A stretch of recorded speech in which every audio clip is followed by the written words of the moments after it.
자, 여러분 오늘부터 처음 이제 인사드리도록 하겠습니다. 자, 여러분 안녕하십니까? 예. 자, 오늘 여러분들하고 제가 이제 공부를 시작해 나갈 건데 1차만 공부하시고 2차를 한 번도 주관식을 응시한 적이 없다. 예, 그런 분들을 위해서 이제 새로 시작하는 강의죠. 자, 원래 기본서가 따로 있는데 우리가 10회 만에 답안지 작성까지 쓰셔야 되기 때문에 기본서를 떠나서 사례 단문집으로 바로 들어가도록 하겠습니다.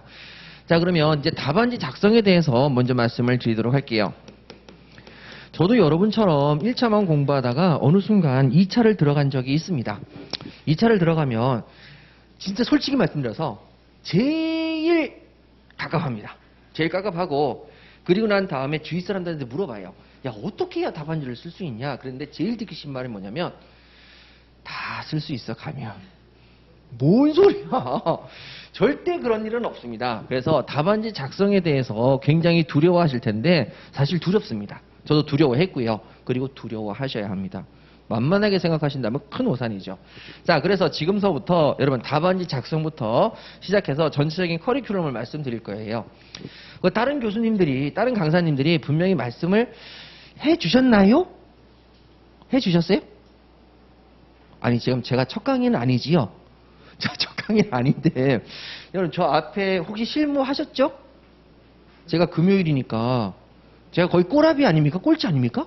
그 앞에서 하셨죠. 실무도 하셨고 하셨죠. 네, 답안지 작성에 대해서 말씀을 좀 해주셨나요? 아이, 그럼 감사하네. 예, 그런데 여러분 계속해서 또 듣고 싶은 게 답안지 작성이죠. 자, 민법의 답안지 작성에 대해서 먼저 설명을 드릴게요. 자, 먼저 다른 과목하고 다르게 민법은 범위가 제한적입니다. 그래서 첫 번째 아셔야 될 것이 민법은 범위가 제한적이죠.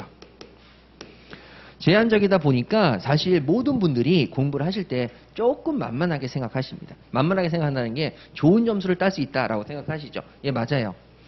그런데 좋은 점수를 따려고 한다면 그때는 이제 제일 먼저 생각하셔야 될 것이, 자, 질문에 대한 정확한 답입니다. 정확한 답이죠. 이게 바로 정답입니다. 정확한 답. 요거를 얘기를 하셔야 되죠. 자, 제가 요즘에 국민의힘 그 대표 이런 걸 밟고 있는데 묻는 말에 대답은 하는 사람이 없어요. 묻는 말에 대해서 항상 두리뭉실. 그래서 뭐야? 묻는 말을 답해라. 절대 답을 안 하죠. 이러면 무조건 점수가 안 좋습니다. 그러니까 법은 직문, 질문을 던졌는데 직답, 바로 그 답이 나와야 됩니다. 그래서 그 답을 쓰시는 게 굉장히 중요해요. 그래서 질문에 대한 정확한 답을 적시하시게 되면 합격하십니다. 근데 질문에 대한 정확한 답, 그래서 자, 이러면 어떨까요? 그러니까 그렇게 되죠.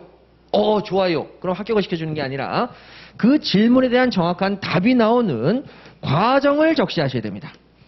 이런 과정 때문에 이렇게 정답이 나오지요 해서 이 과정을 적시하시는 거죠. 그런데 질문에 대한 정답이 틀리면 볼 것도 없는 거죠. 근데 질문에 대한 답이 정확하면 과정을 적시를 충분히 검토해 줍니다. 그래서 여기에서 판별력이 나는 거죠. 그래서 답안지를 작성하실 때에는 분명히 교수님들이 질문을 하실 거예요. 그러면 여러분들의 답안지는 결과부터 써져 있는 게 아니라 과정을 통해서 결과를 도출되니까 사실상 과정을 검토하시고 그 다음에 정답을 확인하시는 거죠. 그러니까 질문에 대한 답을 여러분들이 정확하게 썼다. 그러면 과정을 쭉 보다가 정답이 나왔네. 그러면 과정도 괜찮아? 그럼 합격. 과정은 나름대로 썼는데 결과가 다르네? 에이, 그럼 불합격. 1점, 2점 차이로 떨어지는 게 여기서 이제 판가름이 나는 거죠. 그래서 이거는 기본적으로 쓰셔야 되고 여기 부분에 정확한 답을 쓰셔야 됩니다. 그러면 아니, 정확한 답을 어떻게 쓰느냐? 그래서 교수님들이 우리 시험 문제에서 여러분들의 변별력을 높이기 위해서는 제한된 부분에 있어서 어떻게 하면 변별력을 높일까? 질문을 던지자. 질문을 던지자는 얘기는 뭐냐? 단문 형태와 사례 형태 시험이 있는데 그 중에서 사례 문제를 많이 내자. 질문을 던지자. 그러면 답을 내야 되잖아요. 근데 단문이라고 하는 건 답이 없어요. 그래서 먼저 단문이 무언지 사례가 무언지 먼저 보여드리도록 하겠습니다. 자, 우리 교재를 한번 보시죠. 자, 교재 13페이지 한번 보세요. 자, 13페이지는 이렇게 써 있어요. 정약과 승낙에 의한 계약의 성립에 대해서 약수를 하시오. 그러면 청약 쓰고 승낙 쓰고 계약의 성립을 쓰면 돼요. 여러분 이거는 정답이 있어요, 없어요? 없어요. 그냥 쓰라는 거 쭉 쓰면 돼요. 그러니까 여기는 잡문은 결론적으로 질문이 없습니다. 그래서 여러분들이 답을 낼 게 없어요. 쓰세요. 그럼 쓰면 되는 거예요. 그런데 그 똑같은 내용을 자 뒤로 가시면 15페이지가 있어요. 15페이지 가시면 갑은 평소를 거래한 을어가 고르청자에 대해서 어쩌고 저쩌고 저쩌고 묻는다는 거죠. 이게 사례형 어떤 사실관계를 예시로 들어서 똑같은 내용을 쓰는데 그 부분에 대한 질문을 던집니다. 뭐라고 던졌냐면 계약의 성립 여부와 계약의 성립 여부와 그 시기 언제 계약이 성립했는지 시기에 대해서 쓰시오라고 질문을 던졌죠. 그러면 여러분들은 거기에 대해서 답을 하셔야 됩니다. 자, 그럼 답을 보면은 자, 로마자 2번부터 시작해서 로마자 2번이 과정입니다. 쭉 과정을 적시하시고 자, 로마자 3번에 딱 가니까 여러분 16페이지 가니까 사안에 검토해서 답을 내는 거죠. 그래서 계약이 성립되었다. 그리고 시기는 18일 날이다. 이런 식으로 묻는 지문에 정확한 정답이 나오는 거죠. 그래서 지금 우리 시험 문제 출제에 어떤 형상을 가지냐면 자, 여기서 우리 보셔야 돼요. 자, 여러분 저랑 같이 교재를 조금만 살펴보셔야 되는데 자, 뒤쪽으로 넘어가십니다. 자, 페이지 몇 페이지를 보시냐면 317페이지 한번 보세요. 자, 317페이지. 자, 요건 여러분 우리 공부하시기 전에 반드시 우리의 공부 방향을 잡는 가장 중요한 요소죠. 자, 317페이지 보시게 되면 자, 사례형이 문제 1번에 하나 있고 그 다음에 2번, 3번, 4번이 전부 다 단문형입니다. 질문을 던지지 않아요. 그랬는데 자, 이게 1회 문제인데요. 그래서 행정사 1차 문제인데 1회 문제인데 자, 뒤로 넘어가셔. 자, 318페이지 보세요. 자, 행정사 2회 문제입니다. 2회 문제를 보시면 자, 질문을 자, 전에는 40점짜리로 크게 하나의 질문을 던지고 단문, 단문, 단문 이렇게 됐단 말이에요. 자, 그래서 여러분 40점짜리도 보세요. 자, 40점짜리도 보면은 사례형이 아니라 논술이에요. 논하시오. 질문이 없어요. 논해라. 단문을 써봐라. 써봐라. 써봐라. 이렇게 얘기했단 말이죠. 자, 그랬는데 자, 318페이지 가시면 제2회로 넘어가니까 질문을 던져요. 질문. 그래서 20점짜리로 물음을 하나 더 만들고 20점짜리로 물음을 만들고 자, 단문, 단문, 단문. 그랬는데 여러분 여기도 보세요. 논하시오, 논하시오. 법률 관계를 논하시오. 두리뭉실한 질문을 던졌었는데 자, 그 다음에 뒤를 넘겨보세요. 자, 뒤를 넘기셔서 자, 올해 시험 문제를 한번 확인해 보시도록 하겠습니다. 자, 327페이지 가세요. 자, 327페이지 가니까 이제 질문이 무척 구체화되기 시작하죠. 문제 1번에 보니까 20번 뭐라고 되어 있냐면 소유권이 누구에게 귀속하는지에 관해서 설명하시오. 질문을 던졌어요. 소유권자가 누구냐.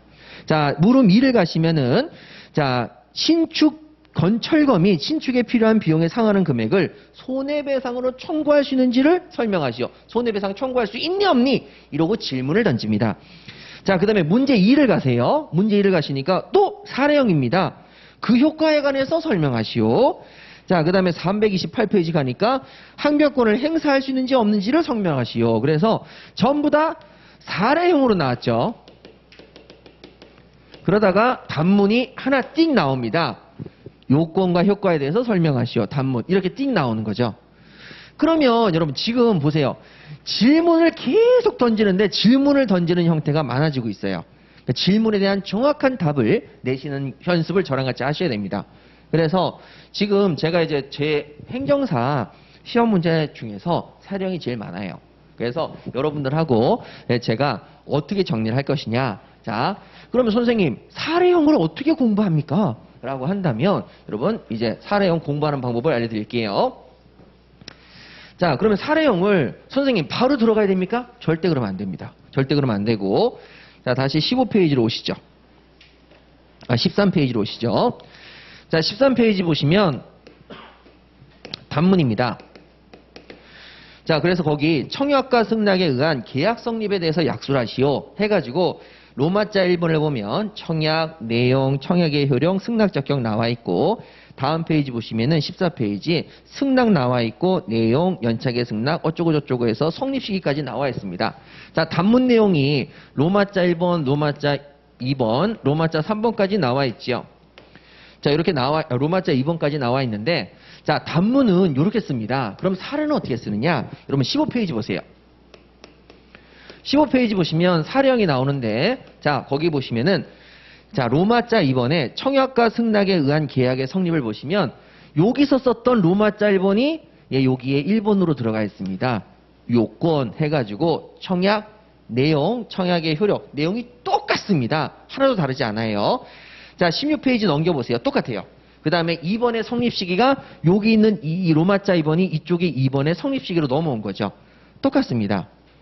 그러면 여러분 사례형이라는 건 어떻게 풀어야 되느냐? 자, 기존의 단문 형태를 그대로 옮겼을 것. 그리고 거기에 따라서 질문이 있고 그 질문에 정답을 찾을 것. 이렇게 생겨 있는 거죠. 그러면 여러분 우리는 기본적으로 단문을 하나 쓸 수 있다면 사례형을 전부 다 커버할 수가 있겠어요? 없겠어요? 있죠. 그러면 뭐만 연습하면 되겠어요? 사례형은 어떠한 질문을 던질 때 어떠한 정답을 도출해낼 것인가? 요것만 우리가 찾으면 되는 거예요. 그러면 이것만 있느냐? 여러분 17페이지도 한번 보세요. 자, 사례형 17페이지 보시게 되면 기존에 있었던 내용 진짜 하나 토시 하나 똑같이 써 있습니다. 1번, 2번 써 있죠. 17페이지 보시면 똑같이 있어요.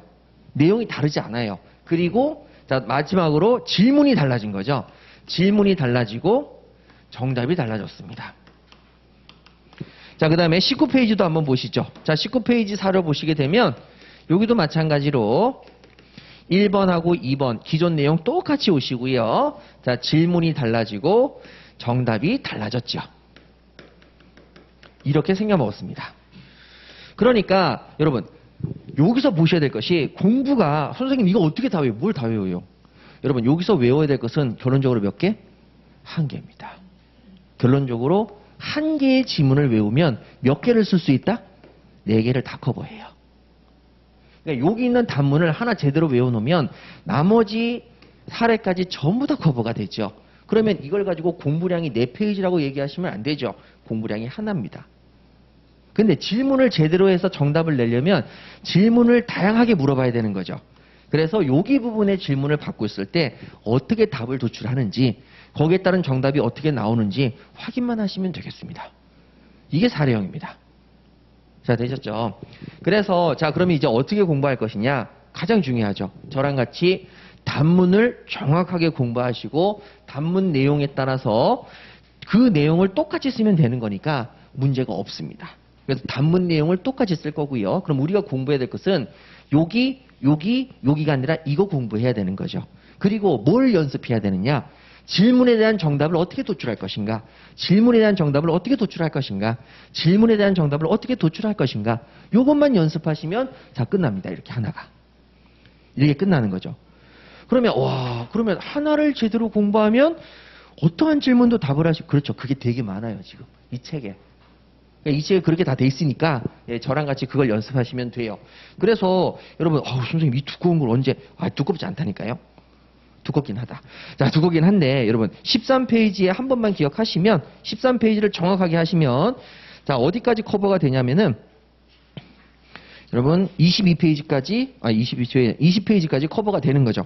그래서 쭉 요거 하나만 기억하시면 자, 요거만 연습하시면 나머지를 전부 다 쓰실 수가 있습니다.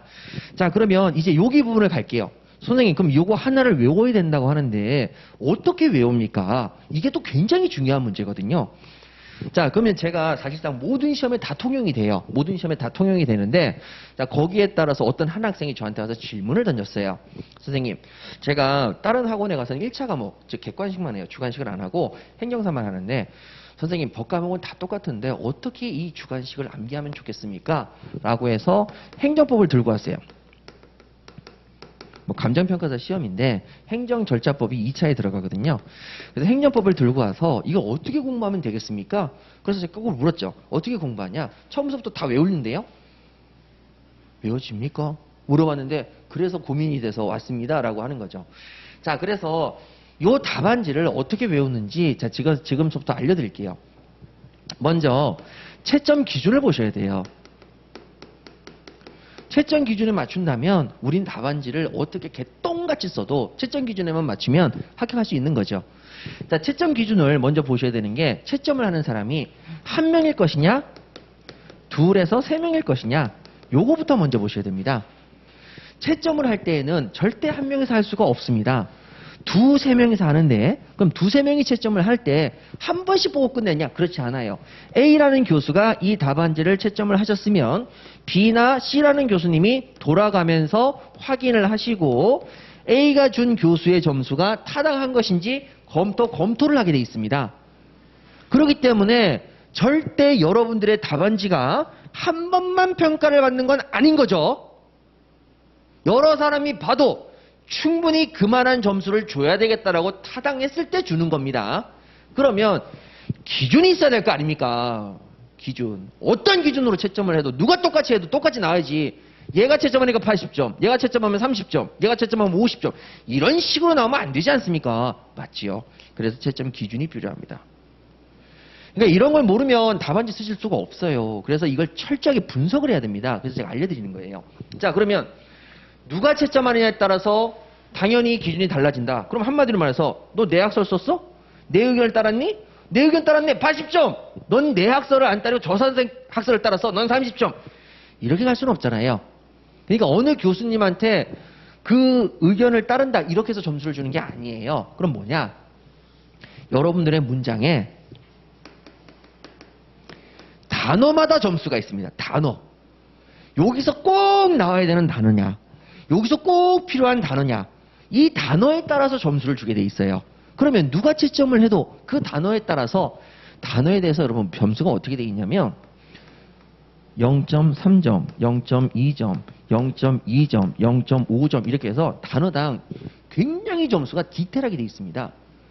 그러면 그 단어를 썼다. 그래서 나는 이 점수를 0.2점, 0.3점 다 더해보니까 나는 60점이 나왔다. 그럼 60점 줬다. 근데 B 교수가 채점을 했는데도 그래 그 단어 다 있네. 60점 좋네. 제대로 좋네.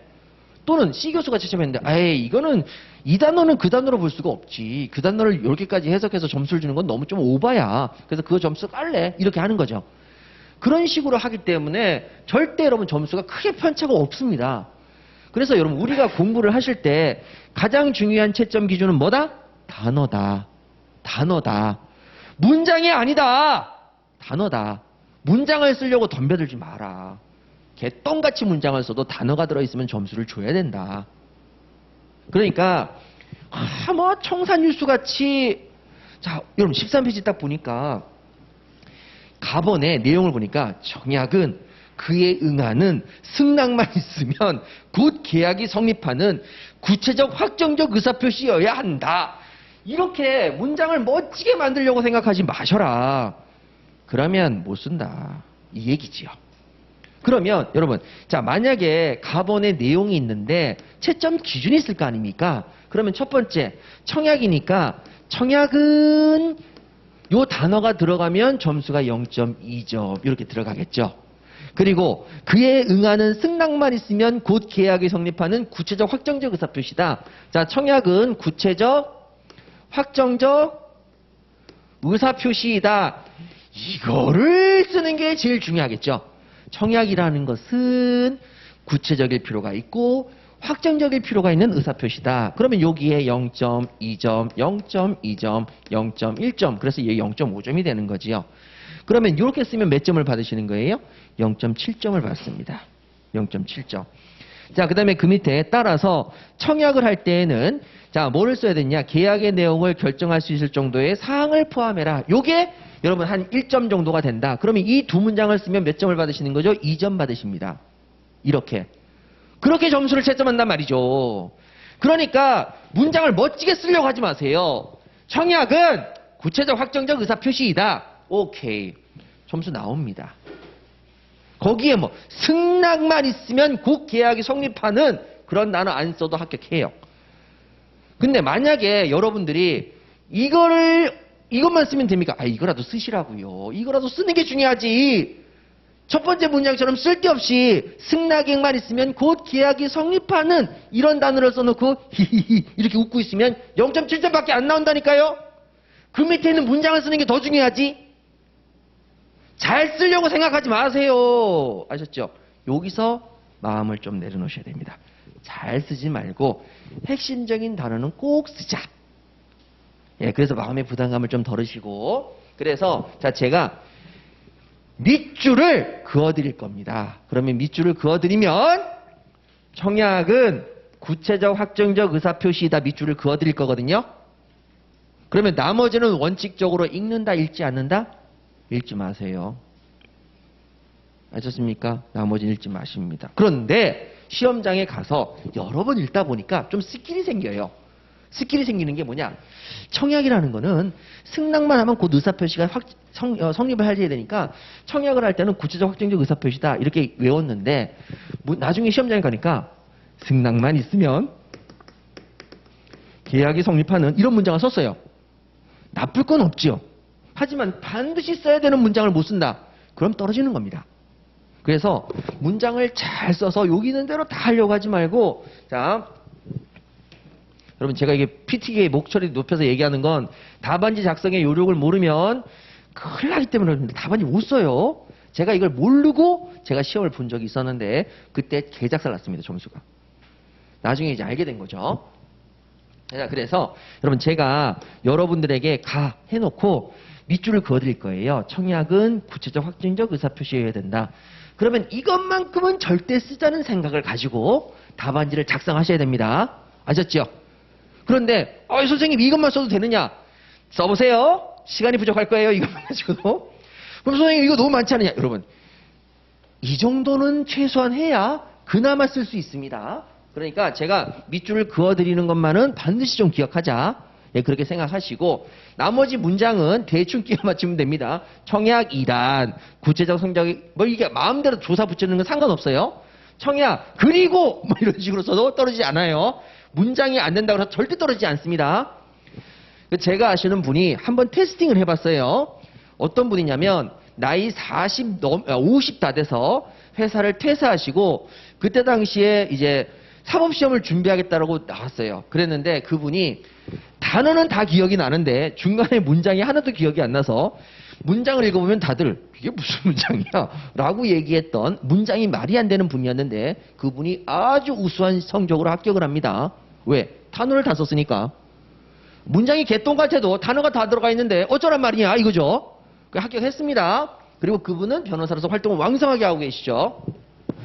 자, 이런 식으로 여러분 문장을 기억을 하시는데, 자, 그럼 이제 문장을 제가 밑줄을 그어드려요. 근데 밑줄만 그어드려서는 외울 수가 없어요. 그래서 제가 필요할 경우에는 너무너무너무 중요하다고 생각하고 필요할 경우에는 제가 두 문자를 따드립니다. 이 두 문자는 외우셔야 돼요. 이 두 문자를 외워야 답안지를 쓸 수 있으니까. 그래서 굉장히 중요하면 제가 두 문자를 만들어 드리니까 두 문자를 꼭 쓰셔야 됩니다. 아셨죠? 그래서 답안지를 만약에 여러분 집에서 연습을 하시는데 여기 나와 있는 걸 그대로 쓴다는 건 어불성설이고 그렇게 하지 마시고, 자, 우리는 이렇게만 기억하십니다. 청약은 구체적, 확정적 의사표시이다. 요거부터 쓰는 연습을 하세요. 아셨죠? 그리고 난 다음에 그걸 연습하시고 난 다음에 문장을 읽으시면은 청약은 그에 응하는 승낙만 있으면 곧 계약이 성립하는 구체적 확정적 의사표시이어야 한다. 그러면 청약은 뭐 계약이 곧 성립하는 승낙만 있으면 성립하는구나 계약이. 그래서 구체적 확정적 의사표시 된다. 뭐 이렇게 읽으실 수는 있어요. 근데 머릿속에 문장 전체를 담으시는 멍청한 짓을 하면 안 돼요. 다 외우지 마시고 청약은 구체적 확정적 의사표시 된다. 가장 중요한 핵심을 외우시고 나머지를 읽으시면 읽힙니다. 근데 여기를 핵심을 못 잡고 쭉 읽어버리면 못 씁니다. 그러니까 제가 밑줄 그어드린 것만큼은 어떤 일이 있어도 그것만 먼저 읽어라. 시간 있으시면 그것만 읽어라. 말씀을 드릴게요. 그래서 여러분 이건 왜 그러냐면 뼈대를 잡아야지. 뼈대를 잡고 뼈대에다가 흙을 붙여야지 모형이 완성되는 것처럼 뼈대를 안 잡고 처음서부터 모형을 만들려면 안 만들어지는 거예요. 그러니까 문장을 쭉 읽지 마시고 뼈대를 잡아드릴 테니까 그거를 읽으시고요. 꼭 읽으시고, 자, 그럼 두 번째로 이제 뼈대를 잡자. 자, 채점 기준은 단어에 있으니까 자, 단어에 따른 뼈대를 확실히 잡아야 됩니다. 뼈대를 잡으셔야 되고요. 자, 그 다음에 두 번째입니다. 자, 그러면 여러분 이 뼈대를 잡을 때 가장 중요한 게 뭐냐? 요건하고 효과입니다. 어떠어떠한 요건에 의해서 어떠어떠한 결과가 나오냐? 예, 이렇게 봐야 되죠. 그러면 어떠어떠한 뼈대가 있으면 어떠어떠한 효과가 나오느냐? 예, 그런 부분이죠. 자, 그래서 여러분 저랑 같이 어딜 보시냐면 자, 요거는 이제 그 23페이지 한번 보세요. 자, 23페이지. 23페이지 보시면은 뭐 계약 체결상의 과실 책임에 대해서 약술하시오 이렇게 되어 있는데 자, 로마자 2번에 보니까 요건이 있고 로마자 3번에 보니까 효과가 있어요. 그래서 어떠어떠한 요건 하에서 어떠어떠한 짓을 하면 어떠어떠한 효과가 생긴다라는 건데 자, 지금 제가 이걸 왜 말씀드리려고 하냐면 자, 여러분 거기 1번에 의의가 있습니다. 의의. 자, 의의가 있죠. 자, 의의를 보세요.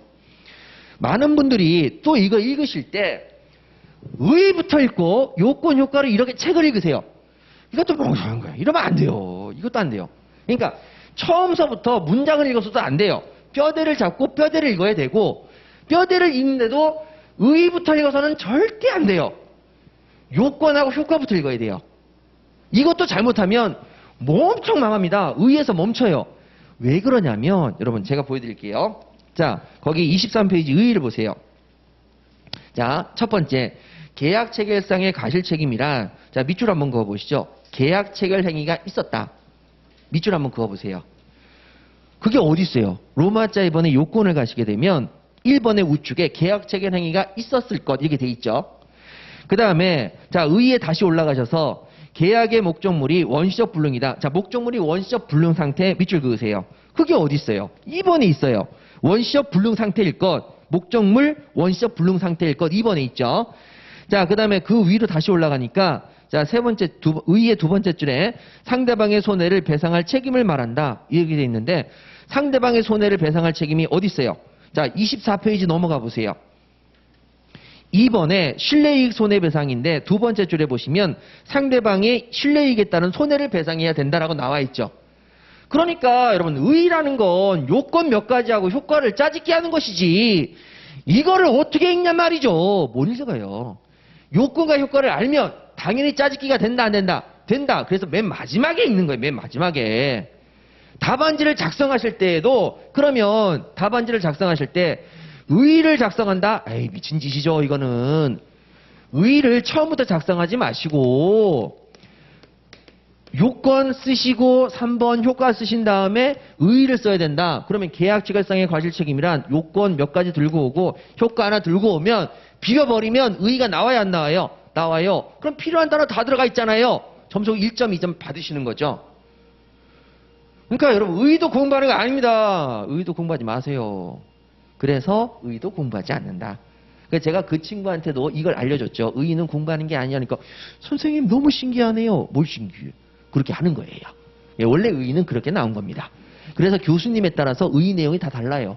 어떻게 비비느냐에 따라서. 그래서 다 다릅니다. 그러니까 이 의의는 원칙이 없어요. 요건 몇 가지하고 효과 비비시면 돼요. 그러면 그게 여기만 통용이 되느냐? 여러분 36페이지 한번 가보세요. 자, 36페이지에 자, 거기 동시에 항변권이 있는데 자, 의의가 있어요. 자, 의의 첫 번째 동시에 항변권이란 쌍무계약상 거기가 요건의 1번이고요. 채무의 변제기 도래 후 그게 요건의 2번에 있는 내용이고 상대방 채무의 이행이나 이행 제공을 않고 이행을 청구한다. 요건 3번에 있는 내용이고 그 다음에 마지막에 이행을 거절할 수 있다. 효과의 1번입니다. 이행을 거절한다. 요건 세 가지하고 효과 하나를 버무린 거예요.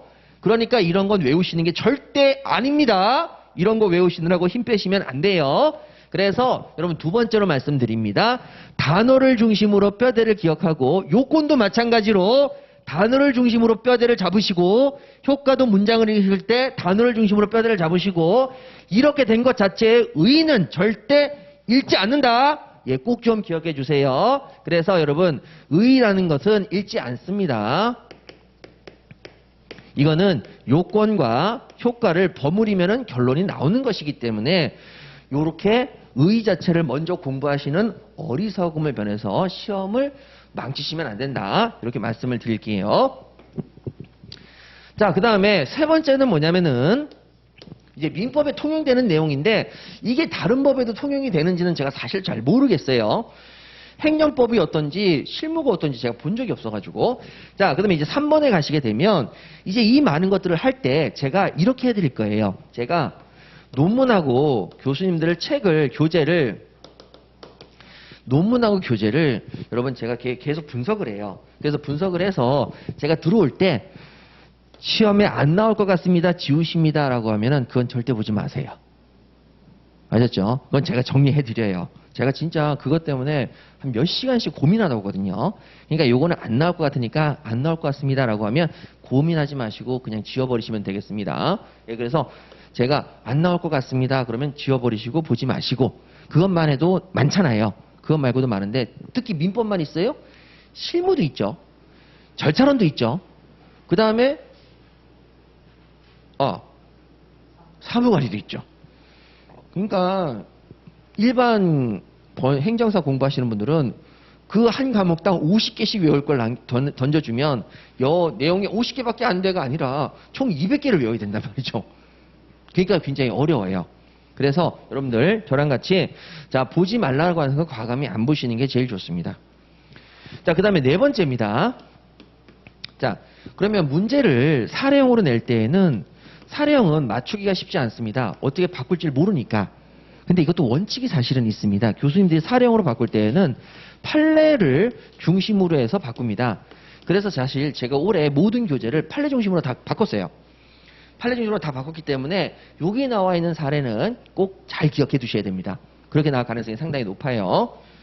자, 그래서 여러분 저랑 같이 이제 어떻게 공부하실 거냐면 자, 하나를 공부하시고 밑줄을 정확하게 거드리면 여러분들도 가시고 내용을 충분히 설명해 드리면 보시고 저랑 같이 사례 공부하셔서 정답을 도출하는 과정을 하실 건데 이때 내용을 공부하실 때에도 처음서부터 읽는 게 아니라 항상 단어를 중심으로 한 뼈대를 잡으시려고 노력하시고 그 다음에 여기에 필요하다면 당연히 두 문자는 따드리지요. 그 다음에 요건하고 효과를 공부를 하시되 의의는 공부하시는 게 아니다. 그럼 의의는 뭐냐? 요건과 효과를 내가 외운 요건과 효과를 어떻게 비벼서 그 결과물을 만들어내는지 여러분들이 눈으로 확인만 하시면 돼요. 그 다음에 그러면 답안지를 쓰실 때에도 의의부터 쓰시면 절대 안 됩니다. 의의는 항상 답안지를 작성하실 때 의의를 써야 되겠다라고 한다면 의의라고 쓰시고 빈 줄을 3줄 정도를 비워두세요. 한 줄, 두 줄, 세 줄, 네 줄 비우셔도 돼요. 자, 이거 한 줄은 띄어야 되니까. 그 다음에 2번에 요건. 그럼 요건부터 답안지를 막 쓰세요. 그리고 나서 3번에 효과를 쓰시는 거죠. 그리고 나서 시간이 남으면 요건과 효과를 비비시면 되겠죠. 그럼 외울 필요가 없잖아요. 여기 있는 내용 2가지, 여기 1가지 비비시면 끝나잖아요. 그러니까 의의를 쓰실 때에도 먼저 쓰시는 게 아니에요. 요건과 효과가 정리 안 됐는데. 그러면 기억해서 써야 되잖아요. 그럼 시간이 엄청 걸려요. 그러니까 이렇게 의의를 쓸 때에는 항상 3칸 정도를 비우고 답안지를 쓰신다. 예, 그렇게 생각하시고 마지막에 쓰실 때에는 그냥 단어만 갖다 붙이면 되니까 훨씬 시간이 적게 걸립니다. 자, 이렇게 해서 보시고 자, 그 다음에 보지 말라는 건 보지 마시고 그 다음에 사례형은 판례 중심으로 다시 재편했으니까 이제 그 부분에 대해서 말씀을 드리도록 할게요. 자, 그러면 여러분 저랑 같이 우리 자 11페이지 자 여기서부터 볼게요. 자, 설명을 좀 자세히 드리면서 가도록 하겠습니다. 자, 11페이지 보시면은 계약의 자유와 그 제한에 대해서 약술하시오 이렇게 돼 있잖아요. X 치세요. 안 나올 것 같습니다. 지워버리시고요. 보지 마시고. 자, 11페이지는 지우시고요. 자, 13페이지 가십니다. 자, 청약과 승낙에 의한 계약의 성립이죠. 여러분, 단문 2라고 써 있을 겁니다. 그 옆에다가 중요도 표시를 해드릴게요. 별표 2개입니다. 자, 별표 2개. 자, 단문 2, 별표 2개. 자, 13페이지 단문 2에 별표 2개 놓으시고요. 단문 002에 별표 2개. 자, 그 다음에 여러분 뒤로 넘어갈게요. 자, 15페이지 가세요. 자, 15페이지. 자, 여러분 전체적으로 여러분 중요도 표시부터 먼저 하고요. 자, 사례 001 논점 추출형이라고 해서 별표 하나 돼 있죠. 예, 됐습니다. 요 하나 정도면 충분할 것 같고요. 자, 그 다음에 17페이지 가셔서 사례 00입니다. 사례. 별표 하나 놓으시고, 자, 002 보시면은 별표가 없어요. 그러니까 제가 이 책을 만들 당시에는 중요도가 별표가 안 들어갔는데, 최근 논문을 비교해 보면서 별표를 하나 정도 넣어야 되겠다는 생각이 들었습니다. 그래서 별표 하나 놔주시고, 자, 그 다음에 사례 003, 여기는 별표 2개죠. 예, 여긴 중요합니다. 별표 2개. 이렇게까지 체크해 두시면 되겠습니다. 별표 2개. 자, 그러면 이쪽 부분 들어가도록 할게요. 자, 그렇게 중요도를 먼저 표시를 해드리고, 예, 그 다음에 시작하도록 하겠습니다. 자, 여러분, 거기서 나오는 게 있는데, 뭐라고 하냐면, 자, 13페이지에 청약과 승낙에 의한 계약의 성립에 대해서 약술하시오. 이렇게 되어 있습니다. 자, 그럼 갑과 을이 계약을 체결하고 싶습니다. 매매 계약을 체결하고 싶어요. 그러면, 자, 여기서 우리 보셔야 될 것이 계약을 하기를 청하는 사람이 있습니다. 나 그 계약 좀 했으면 좋겠어. 라고 청약을 하는 사람이 있죠. 그걸 뭐라고 하냐면, 계약하기를 청하옵나니 해서 계약하기를 청하는 사람의 의사표시를 뭐라고 하느냐? 청약이라고 합니다. 내가 그 물건 사고 싶은데 라고 얘기하는 것을 계약하기를 청하는데 라고 하기 때문에 야, 나 그 물건 사고 싶어 라고 얘기하는 것을 뭐라고 한다고요? 청약. 자, 그 다음엔 갑이 너한테 안 팔아 라고 얘기할 수 있지만 그래 난 너한테 팔게 해가지고 내 너한테 팔게 이렇게 얘기하는 게 뭐냐? 그 청약에 대해서 우리가 내 승낙해 줄게 해서 승낙이라고 합니다. 그러면 계약이 성립하려면 청하는, 계약하기를 청하는 사람이 있고 그 계약에 대해서 내가 너한테 팔게 라고 해서 승낙하는 사람이 필요하죠. 그런데 자, 을이 야 나는 X부동산 사고 싶은데 근데 갑이 얘기합니다. Y부동산 팔게. 여러분 이거 승낙입니까? 아닙니까? 아니죠. 의사가 서로 합치가 돼야 되겠죠. 일치돼야 되겠죠. X부동산 사고 싶은데 X부동산 팔게. 이건 의사가 합치되는 거죠. 그러면 자, 계약이 성립하고 싶다면 뭐가 필요하느냐? 여러분 세 가지가 필요하겠네요. 자, 여러분 다시 한번 보시죠. 청약과 승낙에 의한 계약의 성립에 대해서 약술하시오. 자, 1번 요건입니다. 요건. 자, 요건에 밑줄 그으세요. 어떤 요건이 필요하냐? 당연히 계약이 성립하려면 자, 1번에 밑줄 그으십니다. 청약 밑줄 그으세요. 자, 1번에 청약 밑줄 그으시고 자, 14페이지로 넘어가 볼게요. 14페이지 가면 2번에서 뭐가 있어야 되겠습니까? 승낙 밑줄 그으세요. 청약이 있고 승낙이 있어야 되고 그 다음에 3번 청약과 승낙에 뭐가 있어야 되겠습니까? 합치. 그래서 청약과 승낙에 합치가 있어야 될 겁니다. 이렇게 세 가지가 필요하겠죠. 자, 그래서 여러분 계약이 성립하려면 자, 뭐가 필요하다? 청약. 뭐가 필요하다? 승낙. 그리고 뭐에 필요하다? 합치. 이렇게 되겠죠. 자, 그러면 여러분 거기 두 문자를 따서 청약의 청 동그라미를 치시고 승낙의 승 동그라미를 치시고 합치의 합 동그라미를 쳐서 청승합. 요거는 요건으로 반드시 쓰자.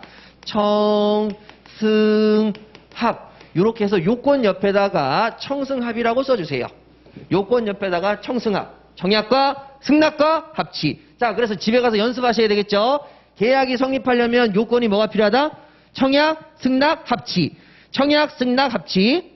그러면 합치인데 뭐가 합치되는 거죠? 청약과 승낙이 합치죠. 그러면 청약, 승낙, 청약과 승낙의 합치. 이렇게 되겠죠. 이거 연습하시는 거예요. 자, 그러면 청약과 승낙의 합치. 오케이. 이렇게 해서 정리하시면 되겠습니다. 자, 그러면 이제 조금만 더 디테일하게 들어가 볼게요. 자, 가번에 가시면 자, 13페이지로 다시 돌아가셔서 청약 부분을 보셔야 돼요. 자, 청약. 자, 가번의 내용을 보세요. 자, 내용이 있는데 거기 밑줄 그으십니다. 자, 밑줄 그은 거 잘 따라오셔야 돼요. 청약은 밑줄 그으시고 자, 그 옆에 구체적, 확정적 의사표시 밑줄 그으세요. 자, 청약은 구체적이고 확정적인 의사표시여야 합니다. 요것만 잘 쓰시면 돼요. 그래서 그 밑에 자, 또 밑줄 그으세요. 계약의 내용을 결정할 수 있을 정도의 사항을 포함시켜야 한다. 밑줄 그으시죠. 자, 계약의 내용을 결정할 수 있는 정도의 사항을 포함시켜야 그게 청약이에요. 자, 그러면 여러분 청약은 구체적이고 확정적인 의사표시해야 되고 계약의 내용을 결정할 수 있을 정도의 사항을 포함시켜야 된다는 거죠. 자, 그러면 여러분 이게 사례형으로 어떻게 되는지 제가 보여드릴게요. 자, 여러분 좀 처음에 왔다 갔다 하더라도 이게 어떻게 되는지 익숙해지기 위해서 자, 15페이지 봐보세요.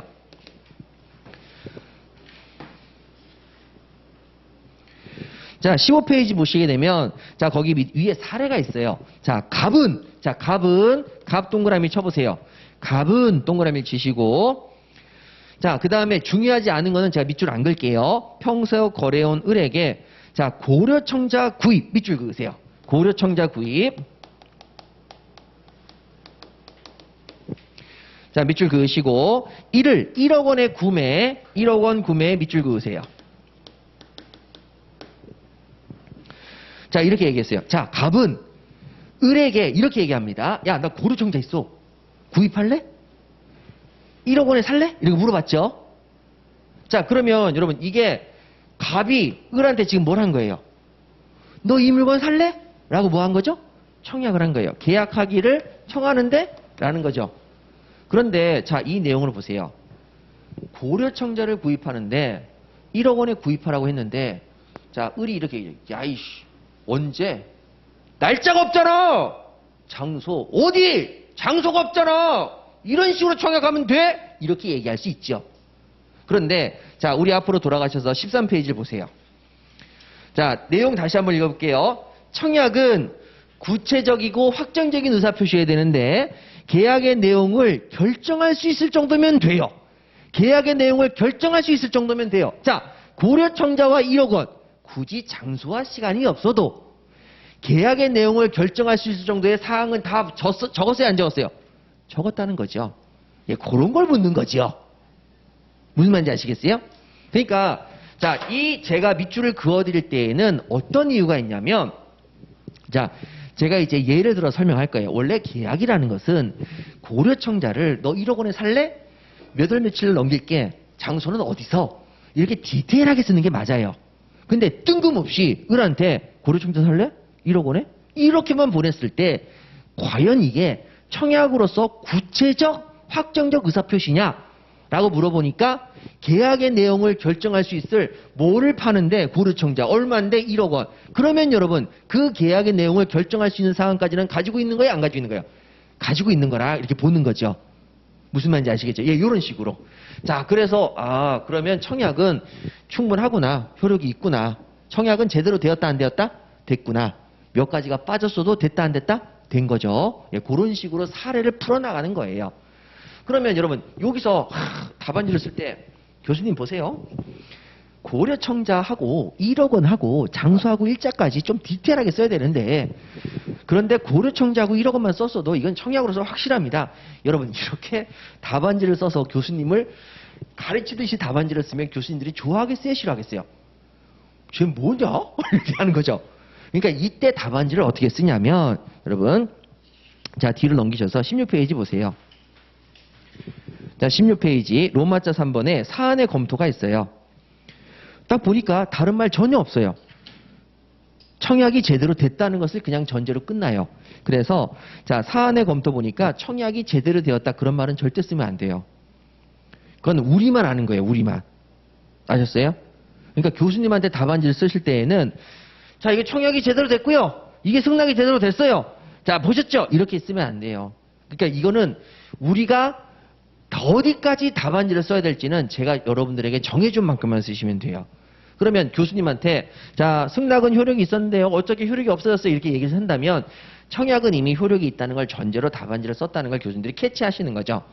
그래서 여기 나와 있는 대로 쓰셔야지만 여러분들이 좋은 점수를 받으시는 거고 만약에 여러분들이 제가 얘기하는 것 말고 사안의 검토를 더 쓰시면 사실 교수님들 입장에서는 이렇게 그냥 보여요. 시건방진 새끼 내가 그걸 몰라서 낸 줄 알아? 이렇게까지 설명할 필요는 없는 거죠. 그러니까 우리가 답안지를 쓸 때에도 굉장히 선을 잘 지켜야 돼요. 이게 주관식의 가장 애매한 문제입니다. 그래서 교수님한테 저도 많이 물어보거든요. 자, 그래서 여러분 자, 이제 그런 의미에서 문장들이 다 성역이 되어 있으니까 자, 그런 부분을 정리할게요. 자, 13페이지로 다시 돌아가셔서 이제 문장을 쭉 정리해 보십시다. 이런 의미를 가지고 있다 말씀드렸으니까요. 자, 그러면 여러분 계속 반복적으로 말씀드려 볼게요. 자, 가번의 내용입니다. 청약은 구체적, 확정적 의사표시여야 돼요. 좋아요.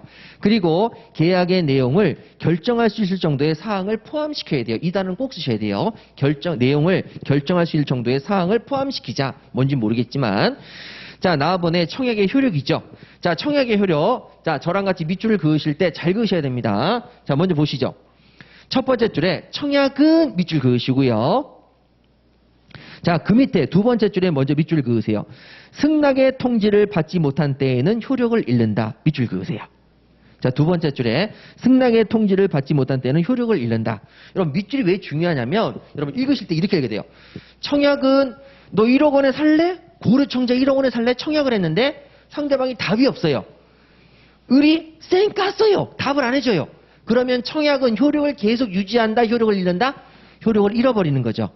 그래서 답이 올 때까지, 승낙이 올 때까지 청약이 효력을 가지고 있다가 승낙이 오지 않으면, 상대방이 답을 안 하면 청약은 효력을 잃어버리는 거예요. 그러면 자, 언제까지 그럼 기다려야 되느냐? 자, 위로 올라가시죠. 자, 가로 치시고, 자, 가로 치세요. 청약은 옆에다가 가로를 치시고 승낙 기간을 정한 경우에는 그 기간 내 가로 치시고요. 그 옆에 승낙 기간을 정하지 아니한 경우에는 상당한 기간 내 가로 닫으세요. 자, 그러면 이제 갑니다. 이제 나머지 다 통틀어서 읽어볼게요. 청약을 했는데 승낙기간을 정했어요. 승낙기간을 정했어요. 야, 4월 17일까지 답을 달라. 이렇게 얘기했단 말이죠. 승낙기간을 정했어요, 안 정했어요? 정했죠. 그럼 언제까지 답을 줘야 돼요? 17일까지 답을 줘야 돼요. 17일까지. 그 다음에 자, 승낙기간을 정하지 않았어요. 답을 줘. 사고 싶으면 답 줘. 답을 내놔. 이렇게 얘기한 거죠. 그러면 그 언제까지 기다려야 돼요? 몰라요. 상당한 내용까지, 상당한 기간까지 기다려야 돼요. 자, 그래서 이제 답안지를 여기를 잘 쓰셔야 돼요. 자, 그래서 동그라미 쳐드릴게요. 이제 두 문자 갑니다. 자, 계약의 청약은 승낙기간을 정한 경우 정 동그라미를 치세요. 승낙기간을 정한 경우 정 동그라미를 치시고 그 기간 내에 그 동그라미를 치세요. 정하면 정한 기간 내에 답을 해줘야 되고요.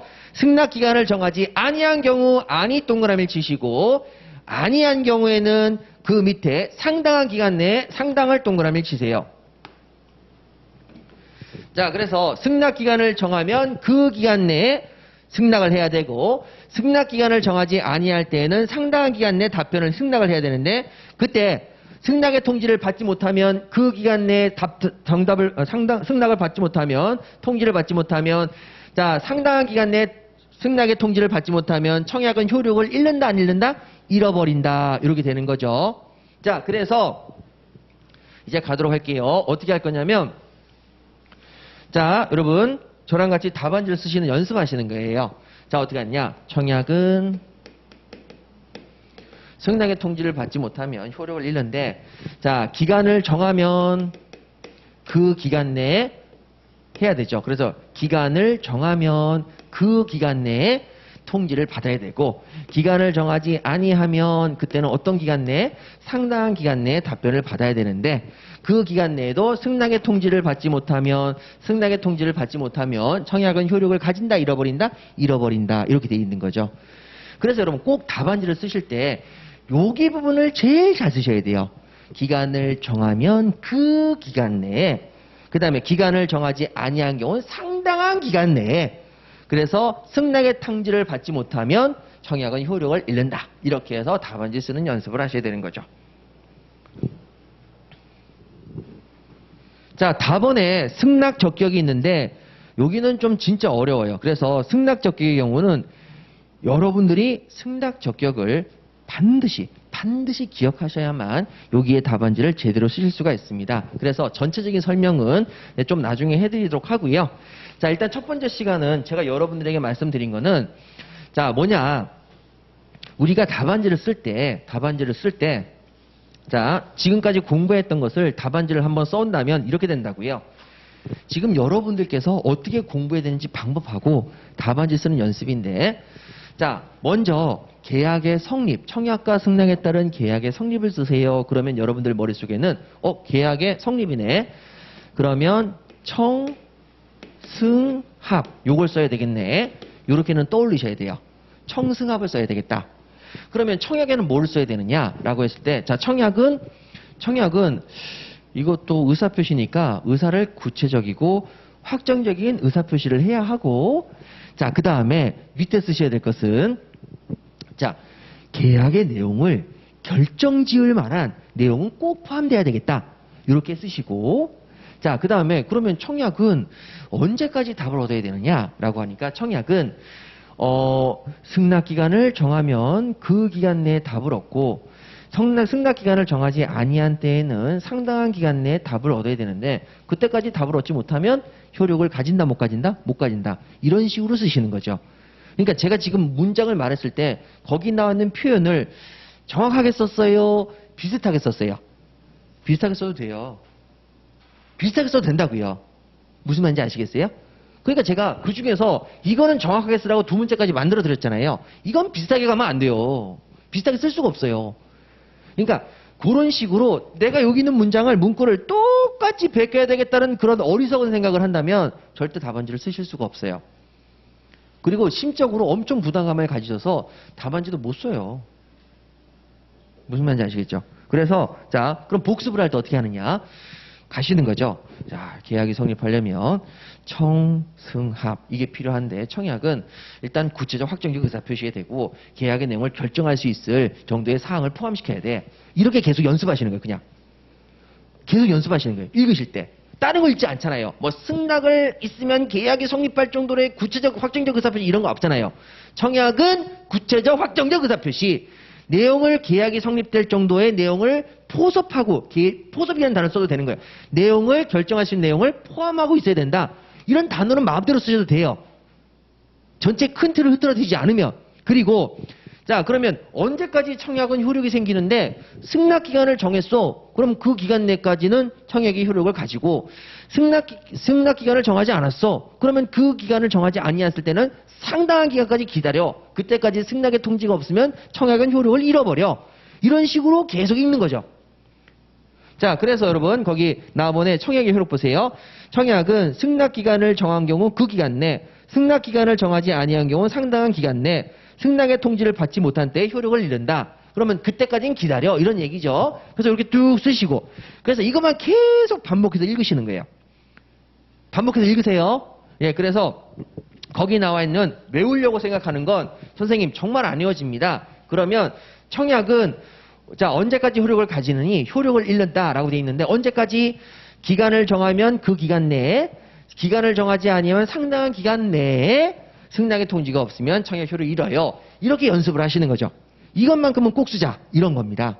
예, 그렇게 해서 여러분 가시면 돼요. 그래서 자, 지금서부터 제가 이제 다음 시간부터 할 건 뭐냐면 전체적으로 쭉 해드렸으니까 큰 틀에서 이렇게 공부해야 된다고까지 했으니까 자, 저랑 같이 그 단어 하나의 내용에 대해서 의미를 제가 설명해 해드리고 그 의미에 따라서 어떻게 답안지를 쓰는지까지 제가 이제 말씀을 드릴 거예요. 그러면 어떤 의미인지를 알아야 답안지를 쓸 거 아닙니까? 그래서 두 문자를 만들어 드릴 테니까 여러분들 저랑 같이 정리하시면 되겠습니다. 그래서 여러분 첫 번째 시간은 당연히 설명드릴 게 많고요. 예, 그 다음에 나머지 시간에 대해서는 차근차근 수업을 진행하도록 하겠습니다. 그리고 나서 사례를 보시면은 조금 이제 보여요. 조금 보이고 그 다음에 좀 이해가 되시는 거죠. 예, 그래서 그거까지 해서 말씀드리도록 할게요. 잠시만 쉬었다가 계속하도록 하겠습니다.